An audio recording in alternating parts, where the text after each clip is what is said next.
પંચમહાલ યાત્રાધામ પાવાગઢ ખાતે સ્વચ્છતા હી સેવા અંતર્ગત એક કાર્યક્રમ યોજાયો છે। પંચમહાલના જિલ્લાના યાત્રાધામ પાવાગઢ ખાતે પાવાગઢ પરિષદથી માચી સુધી સફાઈ અભિયાન હાથ ધરવામાં આવ્યો, જેમાં પ્રધાનમંત્રી દ્વારા સ્વચ્છતા હી સેવા અંતર્ગત દેશમાં ચાલી રહેલા આંદોલનની ઉજવણી અંગે અધિક્ષક હિમાંશુ સોલંકીના નેતૃત્વ હેઠળ યાત્રાધામ પાવાગઢ મહાકાળી માતાજીના મંદિર પરિષદથી માચી સુધી પગથિયા તેમજ પગથિયાની આસપાસ સફાઈ અભિયાન હાથ ધરવામાં આવ્યું।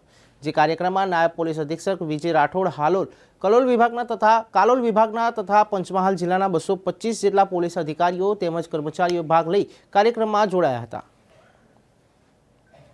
માનનીય વડાપ્રધાન શ્રી નરેન્દ્ર મોદી સાહેબના માર્ગદર્શન હેઠળ સમગ્ર દેશમાં જ્યારે સ્વચ્છતા અભિયાન ચાલી રહ્યું છે, જેમાં જાહેર જગ્યાઓ સરકારી કચેરીઓમાં સફાઈ માટે હાકલ કરવામાં આવી રહી છે, ત્યારે પંચમહાલ પોલીસ તરફથી જાણીતું પ્રવાસન સ્થળ પાવાગઢ ખાતે સફાઈનું અભિયાનનો એક કાર્યક્રમ રાખવામાં આવેલો હતો, જેમાં લગભગ 200 જેટલા પોલીસ કર્મચારીઓ, ડીવાયએસપી શ્રી, પીઆઈ તમામ મળીને જે પરિસરનો ભાગ છે, જે સીડીઓનો ભાગ છે, માચીનો જે વિસ્તાર છે ત્યાં આગળ સફાઈનો કાર્યક્રમ રાખવામાં આવેલો હતો। સાહેબ, ગંદકી ના કરે એના માટે કોઈ મેસેજ?